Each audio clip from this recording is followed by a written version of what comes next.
আজিম role দে। আমি আর কারে বলবো এই কথা। গেলাম 14 জন, আসলাম 13 জন। নিজের পার্সোনাল ফটোগ্রাফার আজিম আহমেদকে হারিয়ে এভাবে আর্তনাদ করছে আরএস ফাহিম। আজিমকে হারিয়ে নিজেকে দায়ী করেও নিজের মনকে বোঝাতে পারছে না সে। বারে বারে বলছে চিরদিনের জন্য দায়ী হয়ে গেলাম। 2 মাস আগে ও ওর বাবাকে হারিয়েছে। ওর মাকে কিভাবে জানিয়েছি সেই কষ্ট কখনো বোঝাতে পারবো না। আজিমকে হারিয়ে একেবারে শোকস্তব্ধ আরএস ফাহিম। ভয়াবহ সেই রাত, যে রাতে হারিয়েছে আজিমকে, সেই রাতের বর্ণনা সে তার নিজের ফেসবুক হ্যান্ডেলে দিয়েছেন।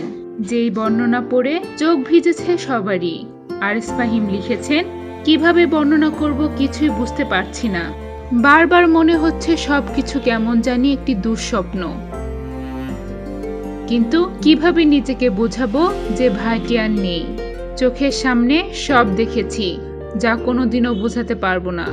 আমরা ঠিক ফজরের আজানের সময় সিরাজগঞ্জ কড্ডার মোড়ে পৌঁছাই। সেখান থেকে হালকা কিছু খাবার খাই সবাই মিলে। এরপর আমরা ক্রসবাথ 3-এ যাই।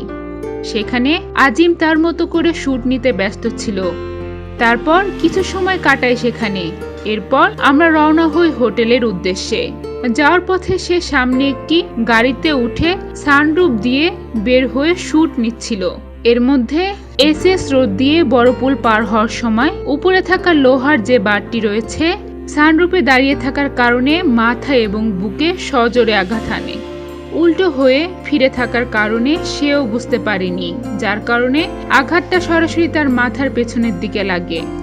মাথার পিছে আঘাত লাগার ফলে সে সেখানে গাড়ির ভেতরে রক্তাক্ত অবস্থায় লুটিয়ে পড়ে। তৎক্ষণাৎ 2-3 মিনিটের মধ্যে আমরা সিরাজগঞ্জ সদর হাসপাতালে পৌঁছাই। সেখানে নেয়ার আগেই আমার ভাই দুনিয়ার মায়া ত্যাগ করেছে। তার জন্য কিছু করার সুযোগটাও পাইনি। চোখের পলকে সব শেষ হয়ে গেল। চিরদিন দায়ী থেকে যাব। আজিম আহমেদ 2 মাস আগে তার বাবাকে হারিয়েছে।